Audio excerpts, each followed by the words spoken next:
So far in this lab हमने जब start किया था ना हमने कुछ variety of systems study किए थे. In the beginning we started with linear systems. Linear systems में we studied different types of linear systems comprised of first order systems, second order systems and a little bit of third order systems हमने देखे थे.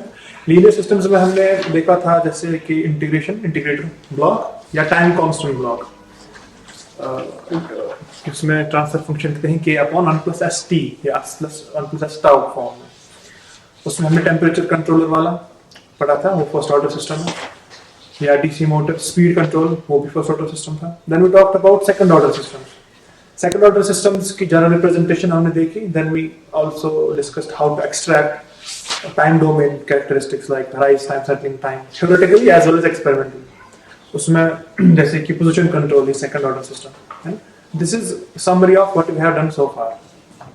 ठीक है, आज का जो experiment है it's to study the characteristics of a small AC servo motor. This is another type of a plant जो आपको आज यूज करना है. And most importantly you have to determine its transfer function. इस लैब में mainly we are interested in finding the transfer function of an unknown system and after that controlling the transfer function. तो अभी तक कैसे आपने पढ़ा transfer function obtain करने के तरीके. We mostly involved the time domain approach. हमने क्या काम किया? We excited with some input and we measured the change in the output. And based on the input-output relationship and using some system theoretic concepts, we obtained the transfer functions of various systems. Next, हम देखेंगे frequency domain. How do you find the transfer function in a frequency domain perspective? हम next level देखेंगे. यहाँ पे you are given a plant which is AC servo motor. It's much similar to जो हमने last time किया. कुछ चीजें बस चेंज होंगी and we have to determine transfer function. ठीक है, here I have shown the schematic of a AC servo motor and this is the block diagram that will be employing today. अच्छा, have you heard about servo motor before? कभी सुना है servo motor के बारे में? कभी नहीं सुना है. स्टेपर मोटर के बारे में कभी नहीं सुना है. First of all, servo motor is not a type of motor. ये किसी मोटर का नाम नहीं है. This is basically a servo action बोलते हैं इसको. I will write something क्योंकि आपने servo motor कभी सुना नहीं है. तो यहाँ पे मैंने कुछ observations लिखी या कुछ insights about servo motor. A servo motor is a rotatory actuator or a linear actuator that allows for precise control. These are keywords. Precise control of angular or linear. It can be position, it can be velocity, or it can be acceleration. So first thing जो मैंने आपको कही AC servo motor, AC part को रहने दो. AC part will say at the end. Servo motor is not any motor. Although books में you will see the term used a lot, servo motor, but it can be any motor. It can be DC motor, it can be an AC motor. Servo is basically an action that is being used for a motor. And that action is closed loop servo mechanism.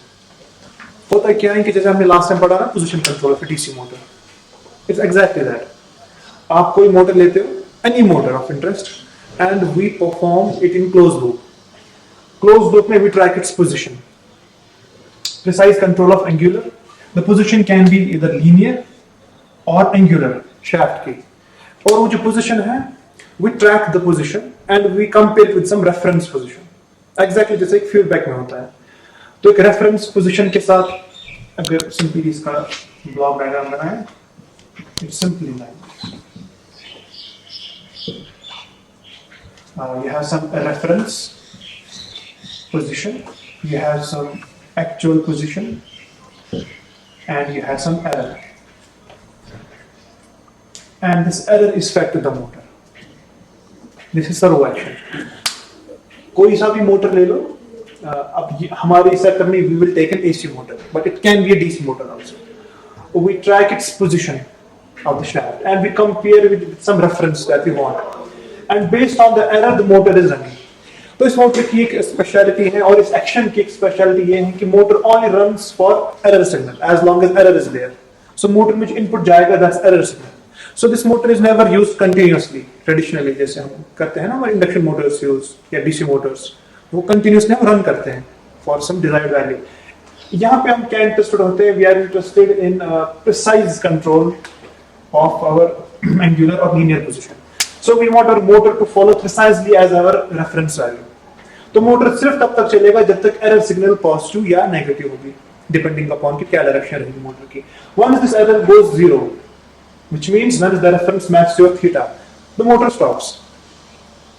ठीक है, and then maybe we want कि अब किसी नए reference पे ये set हो जाए, then we will change this reference, again error will be created and motor will move to that new reference.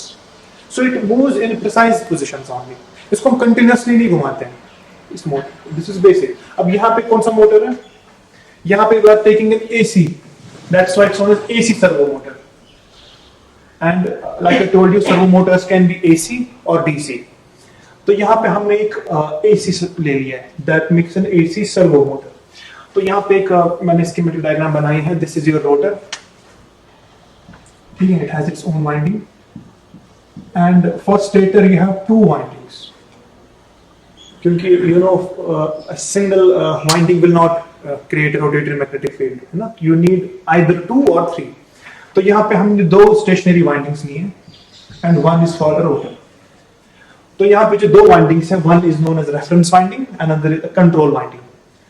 So both of the windings can be energized by DC or AC, and that makes it either a DC servo motor or an AC servo motor.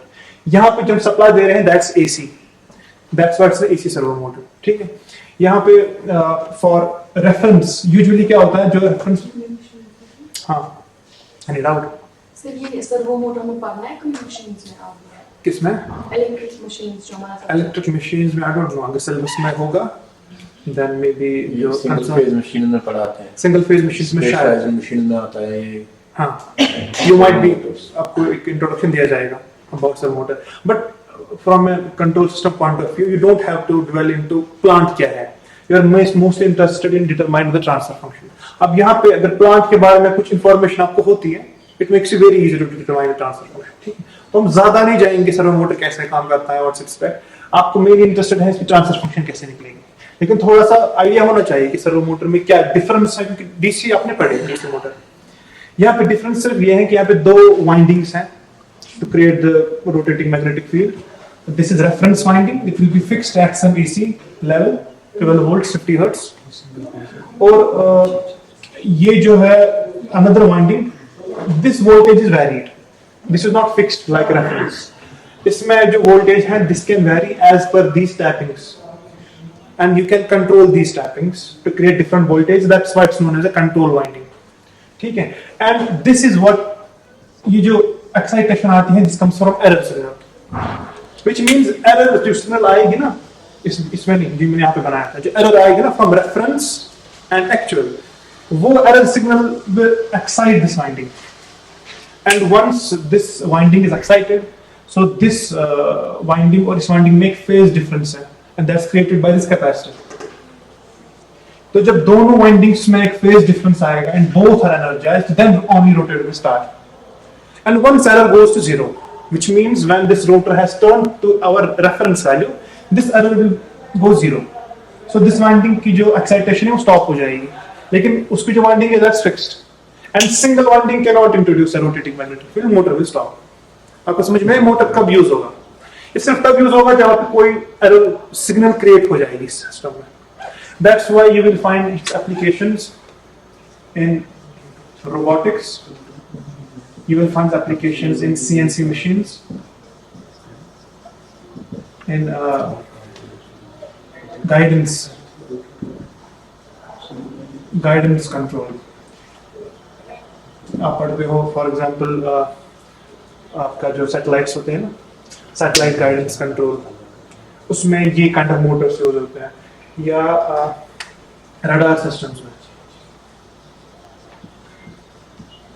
ये application of servo mechanism in applications में use किया जाता है, क्योंकि for all this applications we don't want any motor जो continuously rotate होगा, we want a precise position, precise control of angular और linear in robotics, in CNC machines, और guidance control जिसमें एंटीना का डायरेक्शन चेंज किया जाता है using a motor, वहां पे सर्वो एक्शन यूज किया जाता है।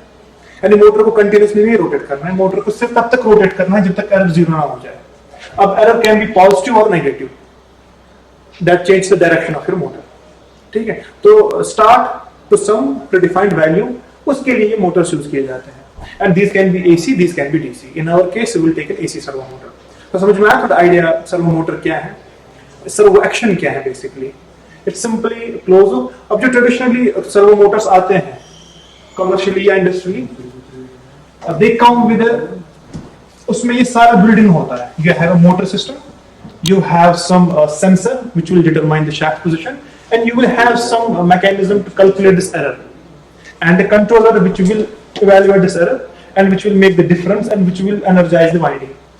तो जैसे कि examples will include a brushed DC motor. This is an example of an commercial servo motor, a servo example. इसके अलावा AC induction motor,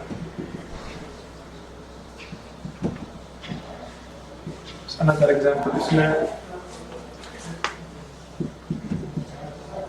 variable frequency drive use किया जाता है to change the speed, ठीक है, या commutated, not only brushed, it can be also commutated. तो जब भी आप, अगर आप कोई स्मॉल, यहाँ पे भी हम एक स्मॉल ले रहे हैं, अगर आप कोई स्मॉल जो टॉयज में होता है सर्वो मोटर लोगे, so that motor will consist of 3 parts compared to a normal motor. उसमें एक मोटर होगा ही, इसके अलावा उसमें एक सेंसर होगा which will sense your speed, it will be inbuilt, and उसके साथ एक माइक्रो कंट्रोलर होगा which will calculate your error with some reference. तो ये सारा सेटअप आपको दिया जाएगा एक सर्वो मोटर में. This is whole a servo motor. And these are little expensive. Why? Because it is not only you are getting a motor which you are controlling precisely, you are also getting a sensor and a microcontroller जो कि ये error signal को create करेगा. And depending upon the error, it will energize or de-energize the windings of the motor, such that your motor follows your reference command. So this whole is a servo motor जो आप market में देखोगे, जो आप आज की kit में देखोगे. समझ में आया? It's basically 3 parts. ये हमने पोजीशन कंट्रोल यही किया था, जब हमने पोजीशन कंट्रोल किया था डीसी मोटर का. The whole system can be taken as a servo motor. ठीक है, now coming to today's experiment. आज उसमें क्या करना है, you have to find the transfer function of this AC servo motor, and I have written the block diagram here. ठीक है, इस ब्लॉक डायग्राम को ध्यान से देखो, इसमें और भी डिटेल्स हैं रिगार्डिंग सर्वो मोटर्स की, कंस्ट्रक्शन कैसे होती है, how do we differentiate a servo motor with induction motor. लेकिन उतना जानने की जरूरत नहीं है, हम यहाँ पे सिर्फ ट्रांसफर फंक्शन वैल्यूएट करेंगे. यहाँ पे जो मैंने ब्लॉक डायग्राम बनाई है, how many inputs are there and how many output can you see. Inputs कितने हैं सिस्टम में? You are having 2 inputs and how many outputs? Yeah, this is only one output, that's theta. And you can also take speed. That can be taken, सिर्फ एक integrator लगाना है, you can have speed or position depending upon the application. आपकी speed position करनी है कि angular position करनी है. 2 इनपुट 1 आउटपुट सिस्टम. ठीक है, सर हम फीडबैक कभी कंसीडर करते हैं as input. Feedback is basically a tapping of this signal of speed. आप स्पीड को टैप करते हो with some gain and you are feeding it again to the whatever you need. So this is also a signal. तो जो omega S है, that omega s is going down. अब depend करता है कि आप क्या ले रहे हो, your inputs and outputs. Transfer function is for a particular input output set. For this system, I can define a transfer function between theta and TS. I can also define another transfer function between theta and TL. I can determine between TL and ES. So transfer function can be for any pair of input and output. ये depend करता है कि आप क्या control कर रहे हो. यहाँ पे you are interested in determining transfer function of this whole. तो कैसे निकालेंगे इसके ट्रांसफर फंक्शन? यहाँ पे 2 इनपुट से एक आउटपुट. कहाँ पे सर जब ऐड किया है समर पे ये TL. अभी मैंने आपको ये नहीं कहा कि what is TL, what is EC. I just right the notations. TL is basically low torque. Low torque is होता है क्या है, ये जो मोटर है, इसके जो शाफ्ट है, दिस इज द रोटर, इसके शाफ्ट पे are having another motor and this is a DC, but this will act as a generator, है ना. जब ये मोटर घूमेगा this shaft will turn and this DC motor will turn. So this will act as a generator. जैसे हमने टेको generator देखे थे, है ना? टेको generators का भी shaft that mounted on the same shaft as your auxiliary motor. So this will produce a voltage proportional to the speed of the shaft. And ये जो मोटर है इसके ऊपर हम एक लोड लगा सकते हैं on this shaft. You can apply a load, and that load is here. So this acts as a disturbance to the motor. That's why it's negative. Yeah, we can take it positive. The effect of this negative will be seen in the transfer function. यहाँ पे let me write so. Tell me the transfer function between theta s and EFS. EC of s. Theta s, position of shaft, versus ECS, which is your voltage applied to the control winding. And एक चीज ध्यान रखना है, whenever you define a transfer function for any pair of input outputs, you have to assume other inputs as zero. This is what we are basically using is superposition. We are taking one input at a time. So this is defined for TLS equal to 0. क्या transfer function आएगी? J, B, K2 are all constants, and we are also having one more gain K1 and K2. ये constants हैं. This K1 and this K2, these are constants. TLS आपको 0 मान लो. There is no input coming from here. So ये 0 हो जाएगा. So this is simply feedback. वो series में आ जाएगा, and this will also come in series. So ये first order system बन जाएगा. क्या ये ट्रांसफर फंक्शन? ये फीडबैक में है, नेगेटिव फीडबैक, ये सारा 1 by JS plus B with K2. तो इसका आ जाएगा 1 by JS plus B plus K2. That's the feedback. And you are having series K1 and 1 by S. तो S यहाँ है and K1 आप यहाँ ले सकते हो. So that is the transfer function of theta S by E of S at TL equal to 0. ये यहाँ पे आप थीटा एस इवैल्यूएट करो. So E of s will come here, E C of s, that's your theta of S.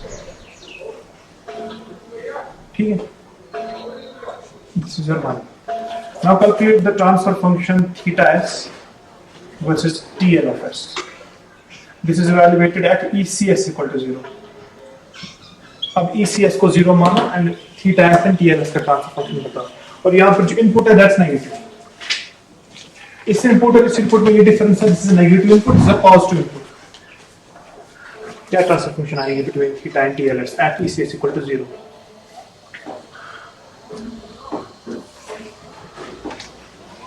Same है K1 के बगैर.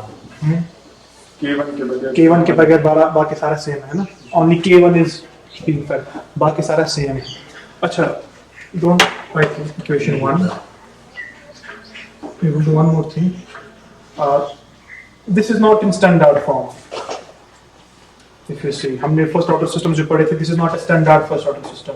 First order system होता है K by 1 plus S tau form, and this is not in that form. First of all, bring it into standard form. Bring this transfer function like this.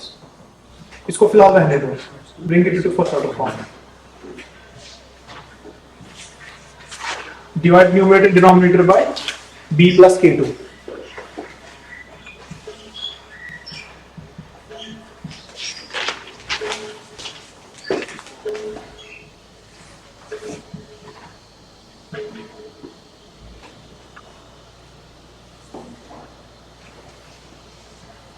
यही आएगा ना.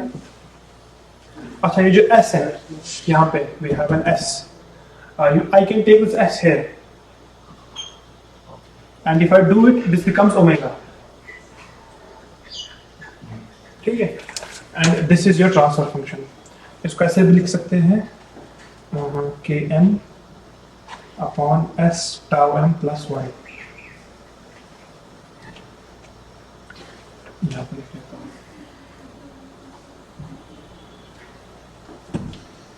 omega S equal to Km upon 1 plus S tau m.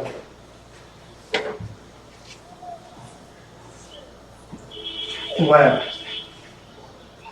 Km is equal to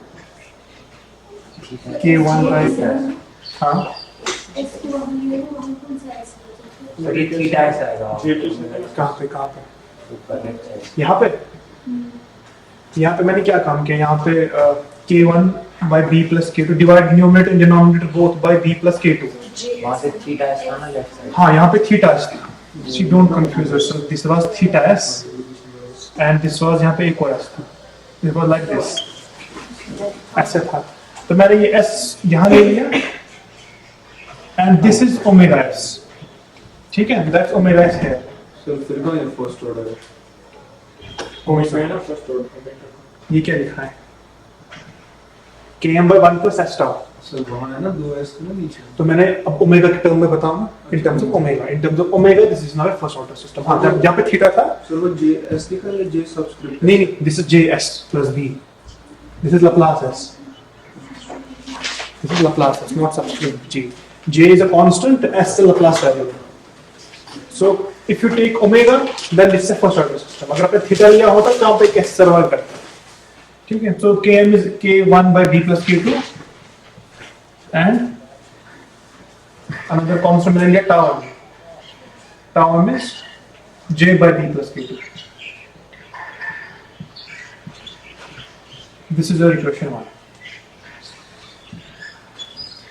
अब है ये transfer function. This is your first transfer function. Now tell me this.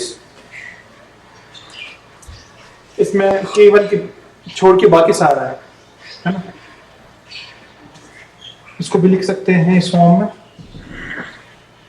तो denominator same आएगा, बस ये चेंज होगा. It will B Kn by 1 plus s tau n. This will be your second transfer function. Where Kn will be 1 plus b by K2. बाकी tau n तो है ही. Omega s आएगा theta theta. Yes, it's omega s. Sir minus से क्या हुआ फिर tl जो यहाँ पे हमने माइनस कर दिया। If you are having TL, then it's minus TL because of negative sign. And if you take TL here, तो ये TL इधर आ जाएगा, TLS with a negative sign. Basically मैं यहाँ से भी ओमेगा s ले रहा हूँ, यहाँ से भी ओमेगा s ले रहा हूँ. I can write omega s. ऐसे लिख लेते हैं. This is your omega s. If you take यहाँ पे हमने लिया था TL equal to 0 और यहाँ पे हमने लिया है ECS equal to 0. तो ये आ गया Km by 1 plus s tau n, and this comes to be minus Kn times TL. यहाँ पे यहाँ पे minus Kn TL by 1 plus s Tm. Denominator दोनों के सेम, न्यूमरेटर में Km कोफिशिएंट है, यहाँ पे Kn कोफिशिएंट है. Where Km is this and Kn is this.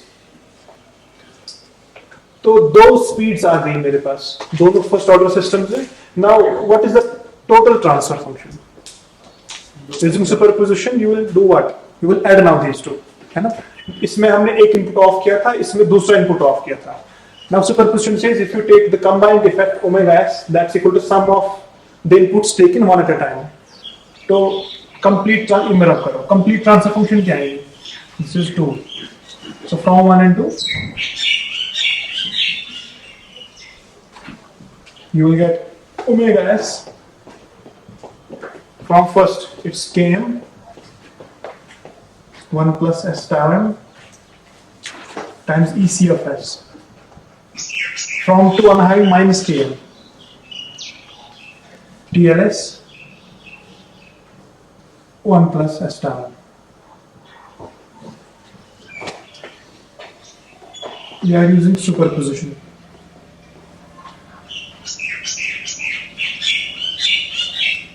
ठीक है? This is how you obtain a transfer function given two inputs or any multiple inputs. अब अगर हमें multiple inputs हो जाते हैं, ऐसे ही हमें ये सुपरपोजिशन फॉलो करके पहले इंडिविजुअल ट्रांसफर फंक्शंस लेनी थी, then we can take the algebraic sum. You can do one thing, constants जो मैंने define किए ना, Km and Kn. Those constants can be obtained. ये basically first order transfer function है, other first order transfer function है. You can obtain them by putting s equal to 0. you will get the steady state speed.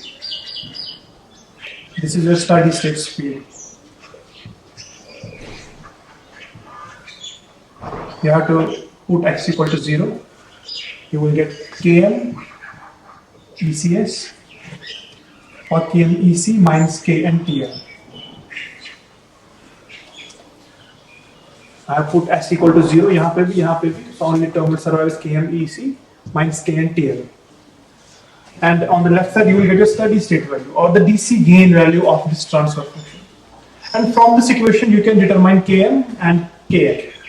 If given is steady state speed, EC and TL. क्योंकि ये तो inputs हैं. This is your steady state of output. So you can get Km and you can get Kn. तो ये transfer function अगर आपको चाहिए, क्या क्या पैरामीटर्स हैं? You need to know Km, you need to know Kn, and you need to know tau चाहिए. Then this transfer function should be known. Rest are inputs and outputs.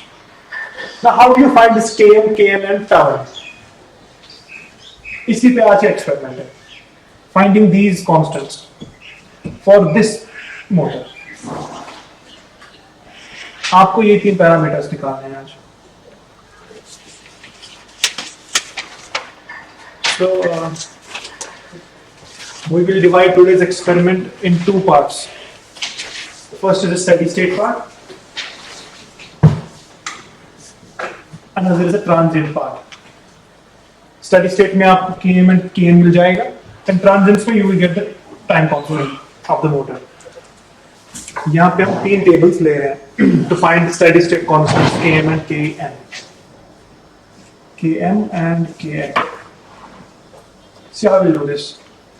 Look at this first table. This first table is torque load is 0. हमने transfer function निकाले थे, इसमें TL भी था. TL is 0. So input is what? EC and output is speed. Simple. You will vary this EC. EC is what? Voltage applied to the control winding. And speed is your desired output. So in दो का में आप values लोगे and you will get this Km constant. And this Km is simply RPM per volt. RPM divided by volt. For different levels of EC, you will get different Kms, constants मिलेंगे. And the final Km है, that will be the average of these. क्योंकि यहाँ पे हम we are assuming the system to be linear.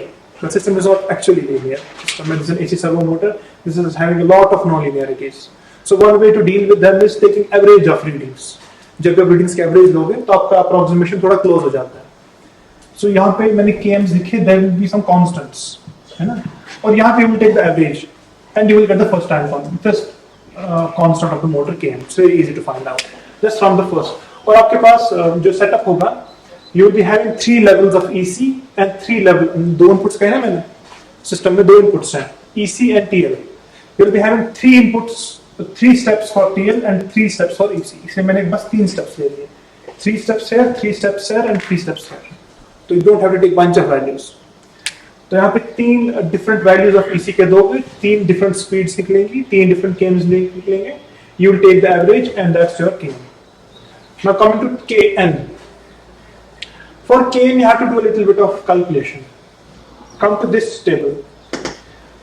Before you find this Kn, you have to find another constant which is your Kg. And this is corresponding to the generator. मैंने कहा था ना एक shaft पे you are having another motor that will act as a generator. And this Kg is the constant for that generator. Its units are V upon RPM. क्योंकि जो generator होगा, generator के आउटपुट पे आपको मिलेगा क्या? वोल्टेज और इनपुट पे इसकी स्पीड होगी. This is a block diagram of generator. तो volts per RPM is this Kg, this constant for generator. तो इसमें क्या करोगे आप? You will take different input steps. Input steps, हाँ. And यहाँ पर you will take different speeds. Another term जो आपको लेनी है यहाँ पे, this is no load voltage. No load voltage is basically जब आप कोई लोड नहीं लगाओगे on this generator, which is your TL basically. This corresponds to TL equal to 0. And you will calculate this Kg, this is volts per RPM. यहाँ पे ध्यान रखना है this voltage and this voltage is different. Otherwise ये दो table similar हो जाएंगे. This is the voltage applied to control winding, जो मैंने control winding बनाई थी, and this is a voltage that's applied to the output of the generator. ये मैं दिखाऊंगा ये कैसे आप देखोगे. और यहाँ पे भी आपको 3 kgs मिलेंगे, kg1, kg2 and kg3, and you will find the average of them. You will get the kg constant. This is for only generator. This table is for only generator. To find the kg constant of generator. Once you have this kg, you will move to this table. There is a relation between TL and kg, which is given here. Or you can derive it simply, because यहाँ पे जो relation में है kg and TL, and you have kg here, and you know the relation between torque and power, and यहाँ से आ जाता है watts, because torque is what basically it's power divided by speed, है ना? Torque is power divided by speed, and speed is in terms of kg, so torque will come in terms of kg. Now ये वाला table है. This table is different compared to these two. यहाँ पर आप load value stuck करोगे, which is your TL. इन दो tables हमने TL के साथ कुछ नहीं किया था, हमने सिर्फ EC and E0 change किया था. यहाँ पर आप load change करोगे to the generator. This is your variable in this table. So kg के बाद क्या होगा? kg This is I by pi. ये मैं बताता हूँ ये क्या है. I by pi. You will measure these values. This is kg I divided by pi. ये basically like if you derive this, it's 2 pi by 60 आ जाता है वो omega. Then 2 and 60 makes this 30. It's very easy to derive. लेकिन most important यहाँ पे table है. You will vary this TL and you will have different speeds. और जब आप low torque बढ़ाओगे, your speed will go down. Why? Because TL was negative. अगर अपने block diagram में देखो, TL was negative. When you increase low torque, you are increasing some load on the shaft. तो the current speed होगी वो drop हो जाएगी क्योंकि load बढ़ रहा है. So this will increase. Sorry, this will decrease. If this direction says increasing loads, this will go down. And this is the current. What happens to the current if load increases? The current will also increase if load is increasing. And last में जो है TL, you will evaluate TL using this relation. 30 and pi are constants. kg आपने पहले evaluate किया होगा. The average kg यहाँ पे miss average kg from the previous table, and I is a running parameter in this table, so you will get different values of TL, है ना? So once you have got kg and you have got TL, the last step is to find this kn, जो अभी तक हम इसके लिए सारे valuation कर रहे थे, and you will follow this relation. This relation comes from the steady state value. Yes. ये जो हमने steady state value के लिए लिखा था ना, क्योंकि steady state की equation हमने kn find out कर लिया है. The only unknown is Kn. That comes here. Omega s. ये जो मैंने इक्वेशन लिखी है, this is for two values of these. If you are having इस इक्वेशन को आप अगर कंपोनेंट वाइज लिखोगे, Km EC1 minus Kn TL1 and omega SS2 for second value reading. This is Km not AC1. This is steady state value minus Km TL2. This comes from here. मैंने इस steady state की equation है ना for two readings ली है, for omega SS1 और omega SS2. तो यहाँ पे if you subtract, this will go and you will get Kn. ये वही इक्वेशन है. Your Kn will be omega SS1 minus omega SS2 divided by TL2 and TL1, and you have everything. So ये सारी calculation हमने की just to find this Km and Kn. And last experiment, part of experiment is the steady state.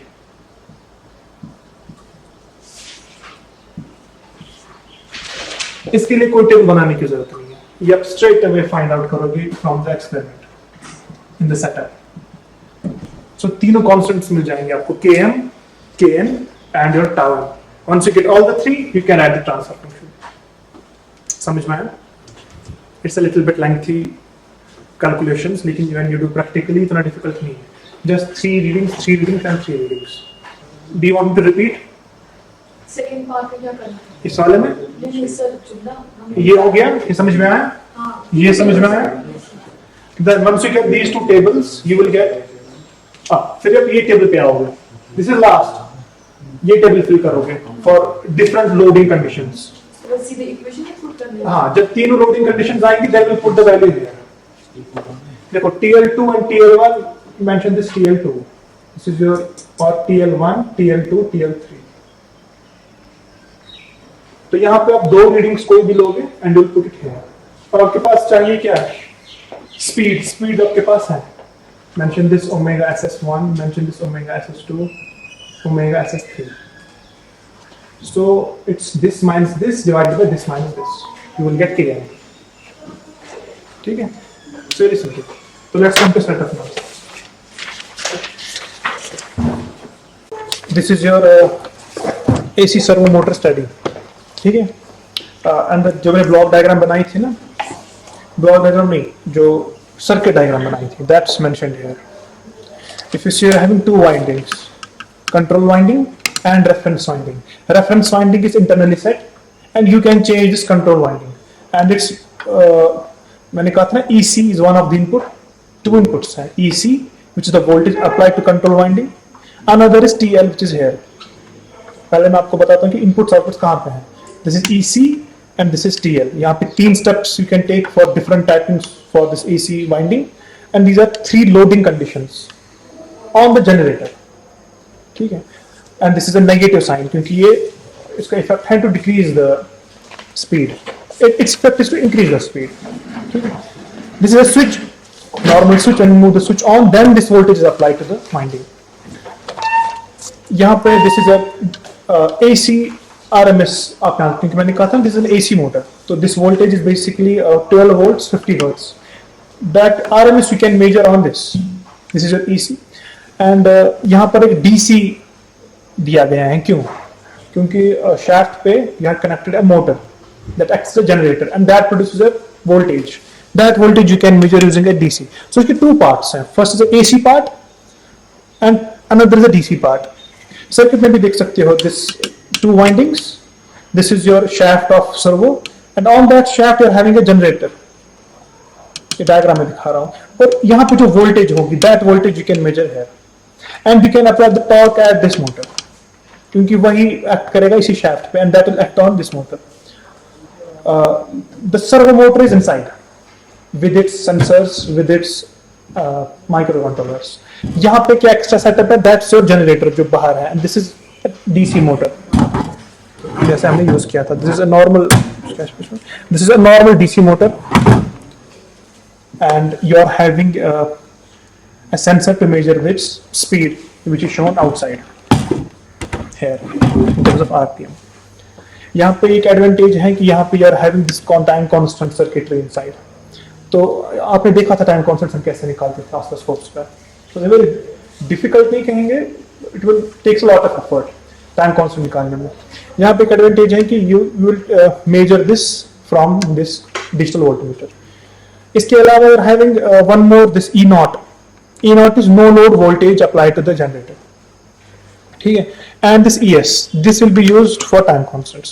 We will come to first experiment, the first table है. What are the settings that you have to take? First table is you have to vary EC, which is this your voltage to the generator. Sir एक step input है कहाँ पे? EC. Switch. EC हाँ, this is basically a constant voltage that is being given to control winding through this switch. 50 volts.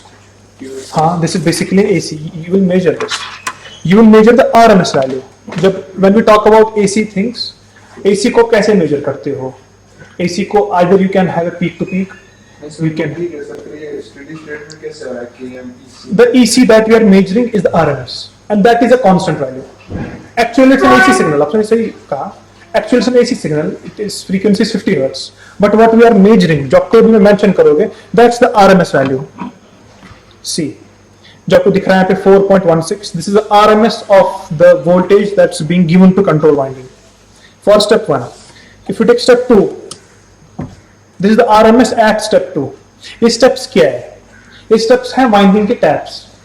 जो यहाँ पे winding है ना, यहाँ पे एक winding होगी, तो winding पे different taps किए गए हैं, जैसे transformers में होते हैं। तो यहाँ पे मैं transformer का tap change कर रहा हूँ, and depending मैं कितना tap ले रहा हूँ, कितने turns को include कर रहा हूँ, उतनी ये वोल्टेज बढ़ जाएगी, and this is the RMS voltage. और AC का वैल्यू कितना मैंने कहा 12 volts 50 hertz. This is not 230 because it's a very small motor. इसको 230 volts पे नहीं, इसको just 12 volts पे ऑपरेट होता है. So you mentioned this first value EC का जो first है, और जब मैंने लिखा ना V first column में mention in brackets it's RMS. It's RMS V. So the ये आपको जो टेबल लेना है that's for zero torque. TL 0, so that's here TL is 0 and first step is 0, no loading on the motor. First step is basically 0. तो पहला EC का value that's at first step. और यहाँ पे कोई ओपन लूप क्लोज लूप का concept नहीं है. आप देखो कि ओपन में लेना है क्लोज में लेना है. Servo is always considered in close loop servo action. तो दैट्स इंटरनली सेट क्लोज, क्योंकि इसका ऑप्शन नहीं दिया जाएगा किसको ओपन करने का. तो at step 1 the voltage is 4 पर. अच्छा अभी मैंने ऑफ है, मोटर इज नॉट ऑन. मैंने कहा था डी वोल्टेज तब अप्लाई होगा on the winding when the switch is on. That's why motor अभी स्टार्ट नहीं हो रहा है. This is generator. When you on this, जब मैंने ऑन किया तो सर इस ये वोल्टेज जो है डी वोल्टेज अप्लाई हो गया on control winding and this servo motor is running on the same shaft is this generator. और उस जनरेटर की स्पीड आपको ये दिखेगी. This is the same speed of the common shaft. ये दोनों की स्पीड आपको कपल्ड दिख रही है यहाँ पे. So for 2.13 RMS value of voltage applied to control winding, you are getting 1425 RPM on the shaft. This is your first reading. And calculate KM1, which is RPM per volt. You need a calculator for this. Calculations इस बार थोड़ी simple है, ज़्यादा कुछ difficult नहीं. Simple calculation. RPM per volt. 2-3. कितना है 40 and यहाँ पे भी 35.8 is the first value. Now you have to take step 2, sorry, the second voltage. This is EC2, है ना? When I change this, RMS value move to 8.07 volts. And what's the speed? 1986. बताओ KM2 क्या आएगा? हाँ, you calculate this KM constant. Basically जो and इसमें आपने सिर्फ pi and 30 है. Pi and 30 are constants. And you are saying n by EC आप evaluate कर रहे हो. Evaluate this and pi by 30 EC. आप pi by 30 into कर लो. तो वापस वही आ जाएगा. Take that. क्योंकि जितने भी constants हैं वो मिलेंगे. RPM by volt आपने वो लिखा था इसका क्या कहते हैं? It is RPM. हाँ, KM हाँ, it's RPM per volt है. I confused it क्या RPM per volt है, but that's the units. You have to take n pi by 30 क्योंकि ये constants मिस नहीं होने चाहिए. हाँ, 35.8 RPM per volt is the unit. हाँ, second is n pi by 30 EC, where n is 1982 and EC is 8.06. Evaluate this. You have to use that formula, yes. And 30, you don't have to. 25.54. हाँ, आगे दो readings, then the last EC full tapping जब लेंगे, RMS value is 12.04 and speed is 2063. Evaluate KM3, the third. हाँ ना, आप evaluate कर रहे हो? आप भी करो evaluate constants. Tell me the average. Yeah. 35.8 plus 27.5 plus 30.8 plus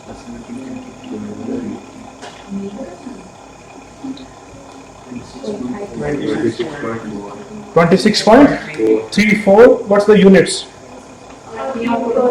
हाँ, RPM per volt. That's your KM आ गया. That's your KM. तो ट्रांसफर फंक्शन का एक पार्ट आ गया KM. Now coming to table number 2. In second table you will get your generator constant kg. What's the condition for table 2? Again TL has to be taken as 0. तो वो तो है ही 0, है ना? You need motor speed, वो यहाँ से आएगी. You need no load voltage. No load voltage is here E0. So you have to on the DC side. ठीक है. Again, I have to take 3 readings. Take the first reading. This is for first step. Input step मैंने लिखे हैं 1, 2, 3.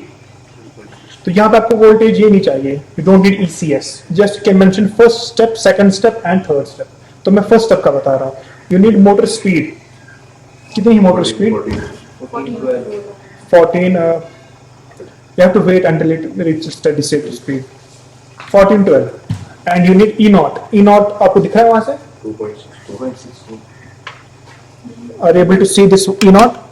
हाँ, 2.63. That's your no load voltage E0. Then you have to calculate your generator constant. उसका क्या बोलते हैं? Generator constant kg. आप evaluate करो volts per RPM. Just tell me the value for first. This will be very small value. Very small value. 0.0018. Point. 0.0086. अच्छा 186. You mean 1.8 10 to power minus 3.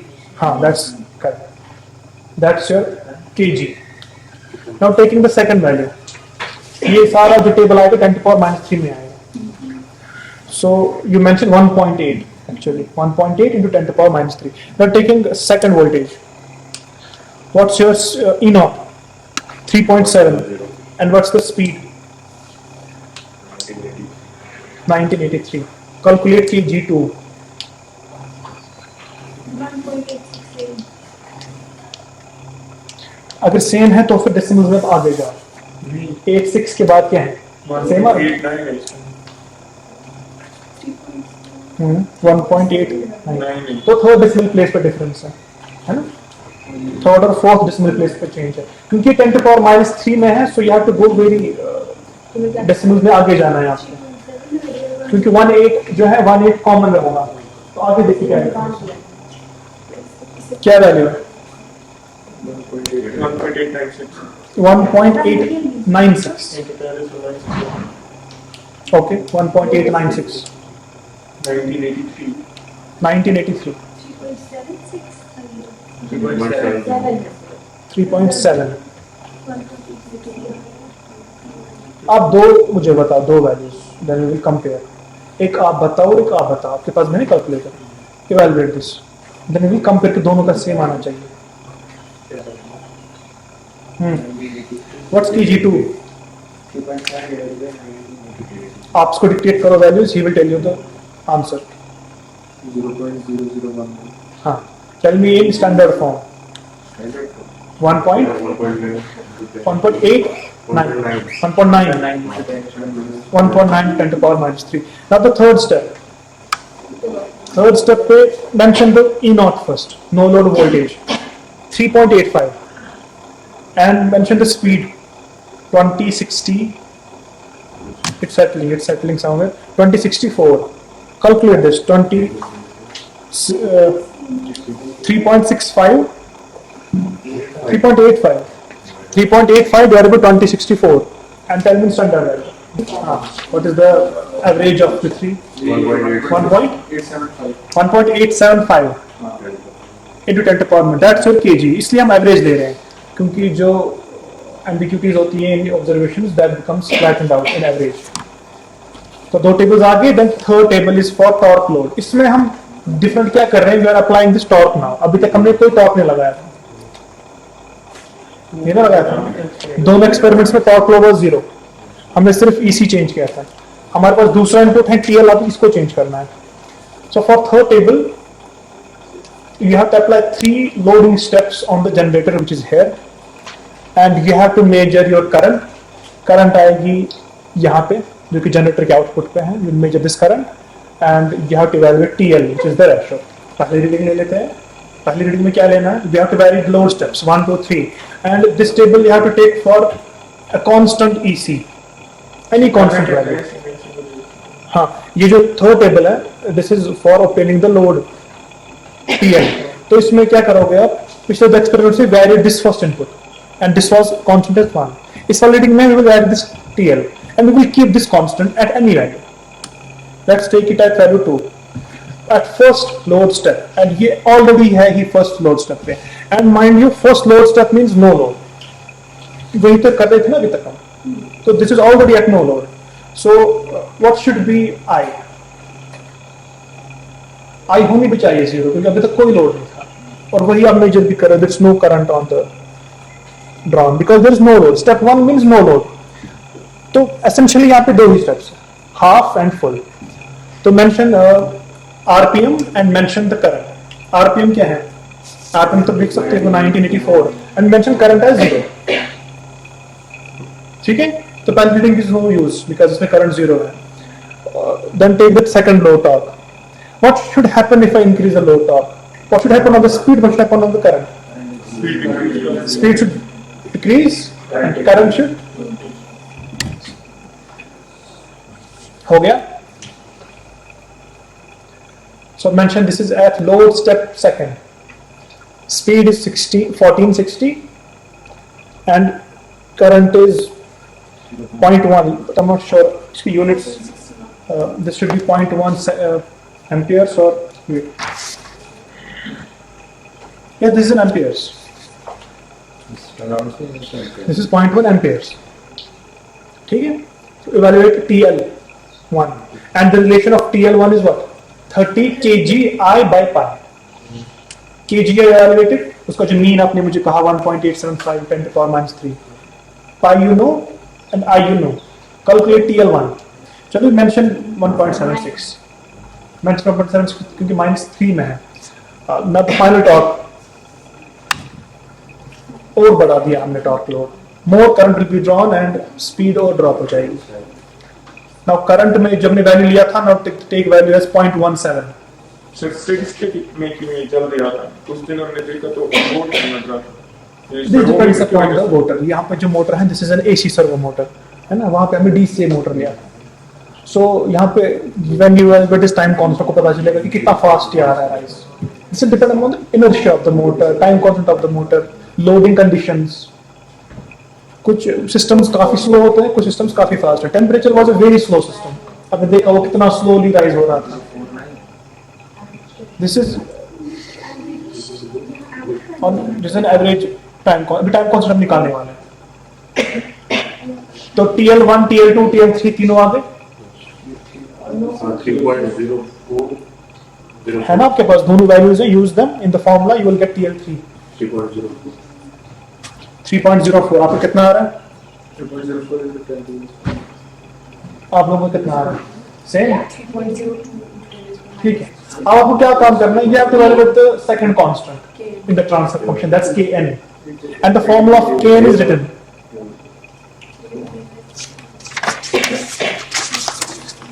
Formula है Kn की value देखिए, tell me Kn का value fast.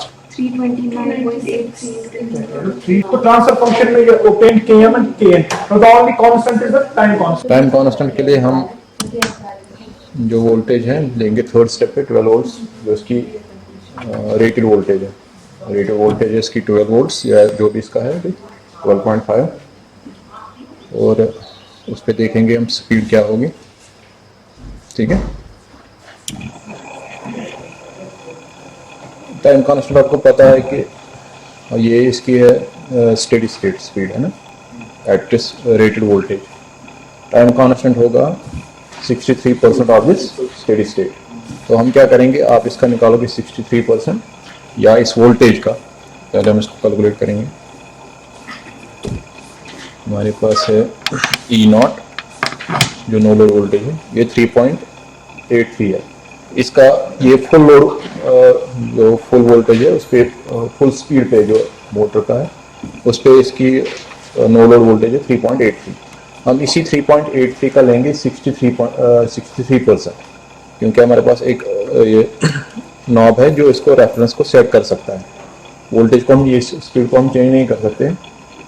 अगर हमारे पास एक control होता कि हम स्पीड को ही 63% कर लेते तो हमारे पास आ जाता है इसका सीधे टाइम कांस्टेंट। उसके बदले हम क्या करेंगे, हम वोल्टेज को करेंगे 63% of the full speed voltage, जो फुल स्पीड पे वोल्टेज है उसका लेंगे हम 63%, और 63% पे हम डिस्प्ले करेंगे कि इसका टाइम कांस्टेंट कितना होगा। जो इस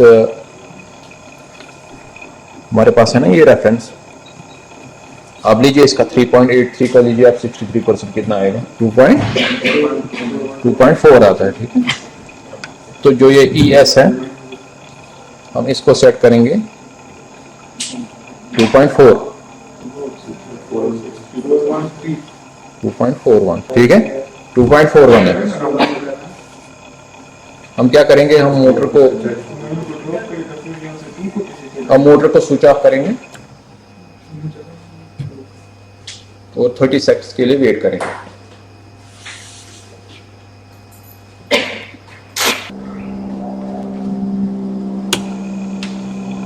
ठीक है, कितना रोल दिखा है आपको? आपने अगर यहाँ पे देखा होगा तो ये 1504 पे थोड़ा सा रुक गया था, 1504 है। अगर आप इसका देखोगे 63%, वो नियरली आएगा 1500, आप वो चेक कर सकते हो। Time constant you can see from time constant is 91 milliseconds। Tell me transfer function क्या आ गया? Tn कितना है? Tell me the value. What's the average? जो मैं एवरेज कितना है? 26.4 26.4 क्या km 26.34 upon 1 plus s tau कितना है? 0.9 seconds 0.91 seconds में था। s minus km कितना है? n km कितना है? 329.83 into 10 raised by 3